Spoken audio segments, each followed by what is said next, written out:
Hi, my name is Dave, and you're watching a video about an application called Screebl, an entry in the Android Developer Challenge 2.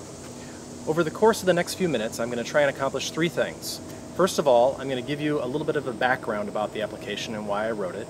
Second, I'm going to cover how the application functions and some of its configuration options. And third, I'm going to talk a little bit about a surprising benefit that you're likely to see if you install and use Screebl on your phone over an extended period of time. First, the background.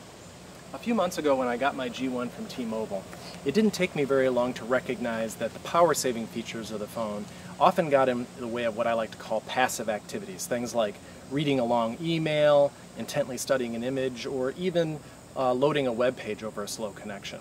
The screen kept blanking when I was performing those operations, and I found it quite distracting. I could have, of course, increased the screen timeout, but that would have adversely affected the battery life of the phone. At the same time, I also noticed that generally when I was interacting with the phone, I held it in similar orientation, somewhere between horizontal and vertical. It occurred to me that that might be a pretty good indication of phone activity, and thus Screebl was born. Screebl is an application that runs in the background and monitors the orientation of your phone.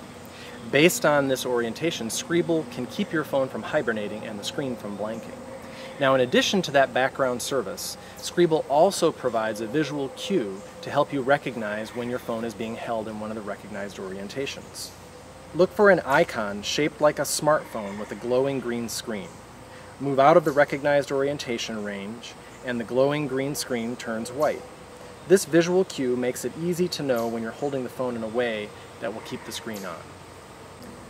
There are many configuration options available for Screebl, including full control over the orientation ranges for both portrait and landscape modes, whether Screebl should be turned on by default when your phone starts, control over the display of notifications, and others as well. The defaults are pretty good, but it's worth your time to play with at least the orientation ranges. Finally, I mentioned another surprising benefit of installing and using Screebl on your phone.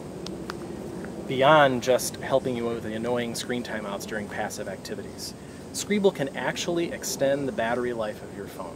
The way this works is you can drop the screen timeout on your phone to an aggressively low value, like say 15 seconds. With Screebl running in the background, you don't need to worry about the phone timing out during those passive activities because Screebl is monitoring the orientation of the phone. However, you set the phone down on a table next to you, and within a few seconds, the phone goes into hibernation. The net result is you're wasting less power. Pretty cool. So that's it. That's Screebl. I hope you enjoy using it, and I'm looking forward to hearing your ideas and your suggestions.